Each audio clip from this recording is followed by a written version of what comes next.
If you have, then you've come to the right place.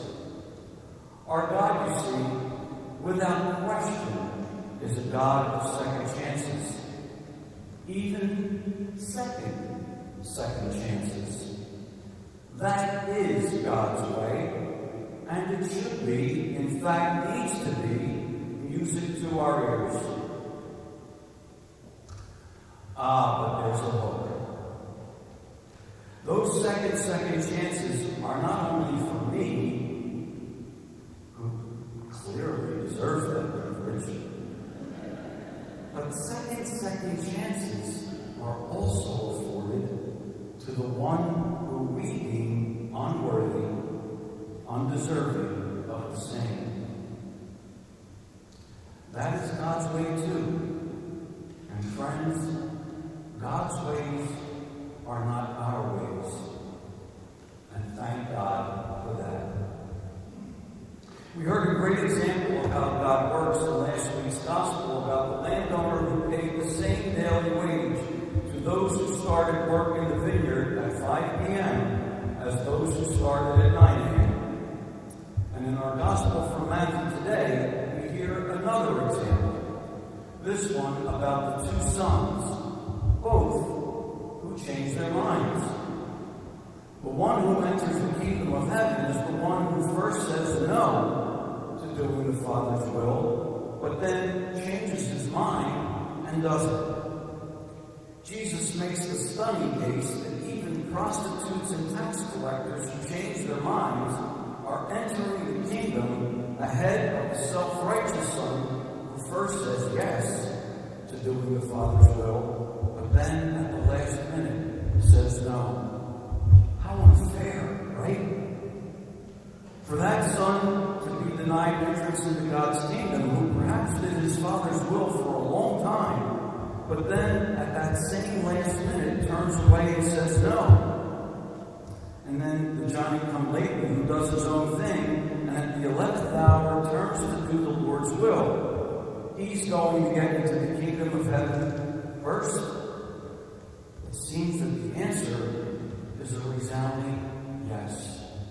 You see, God is the God of second chances for us all because God is God, and it's God's divine prerogative to do so, with our approval, without our approval or understanding.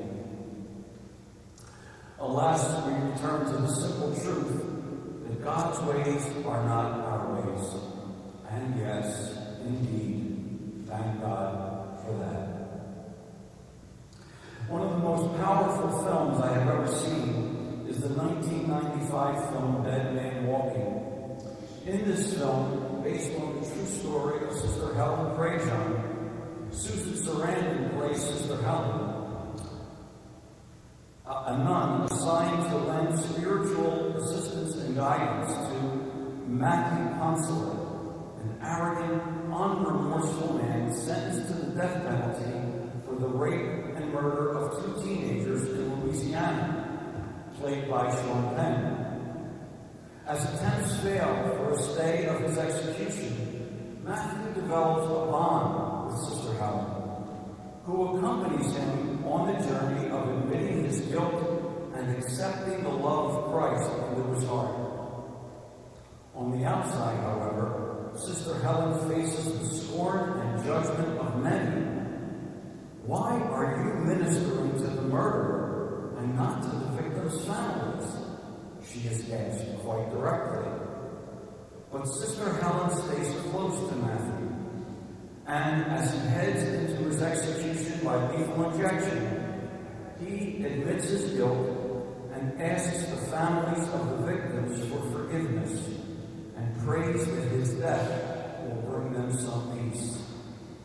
I will never forget what Sister Helen, who would be present for the execution, would say to Matthew. She says, "When they start the injections, I want you to look at me because I want to be the last face, because I want the last face you see to be the face of love." Even the likes of Matthew Consulate get second chances. The implication is that even for the Matthew consulates in the world, there is a place in God's kingdom. Is that fair? When you think of it, the scriptures are filled with examples of how God's extravagant love and mercy afforded one a second chance. What we might more properly call the grace of conversion. Just take David and Moses, for example, each of whom committed a murder, but then become great administrators of God's leadership for his people. Saul, who participated in the persecution of Christians, responded to that grace and became Paul, a pillar of the church. I could go on and on.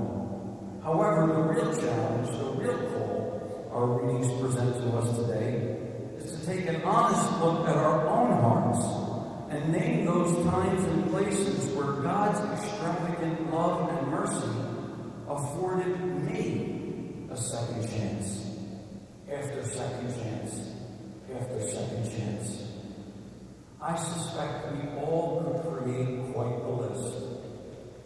Yet, the truth is this: none of us deserves it or are entitled to it. The only reason we have any claim at all to this grace, to change our minds, as it says in the readings, for a second chance, for conversion, time and time again, is because that is the nature of God. But the prophet Ezekiel provides us with a sobering reminder that it is the nature of sin to lead us into spiritual death. He says, when someone who is virtuous turns away from virtue to commit iniquity, it is because of the iniquity that he committed that he must die. You see, sin carries with it its own penalty. God never turns away from us, nor does God judge that today so-and-so is going to have a really horrible, terrible day because of the sin they committed yesterday. No, the penalty and punishment we are subject to because of our sin is the consequence and nature of sin itself, not a vengeful, punishing God. Let me quote the prophet Ezekiel one more time. It is because of the iniquity committed that one must die. So where does that leave us today, in this moment in time? Friends, I believe that leaves us with the responsibility of a response to the extravagant grace and mercy shown to us.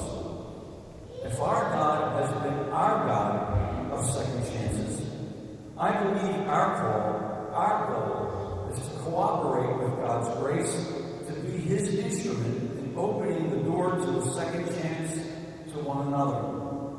I think the example of Sister Helen Praem gives us a sense, admittedly a radical one, of what it looks like in real life.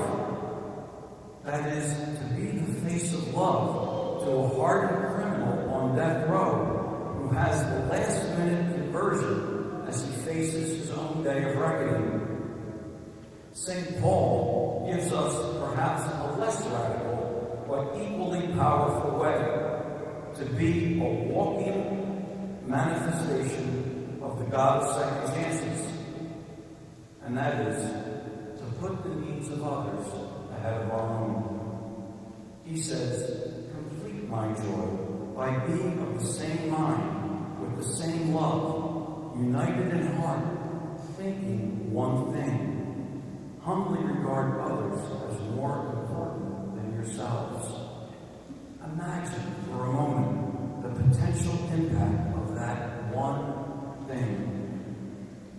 To regard others, their needs and interests as more important than our own.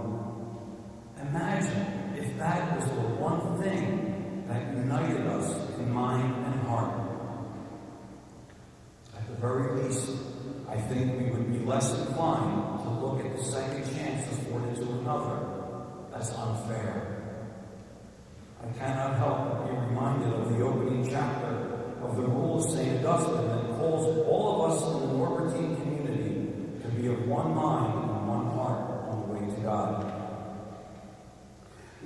suggest then that a way to put the needs of others ahead of our own is to give our brothers and sisters the benefit of the doubt.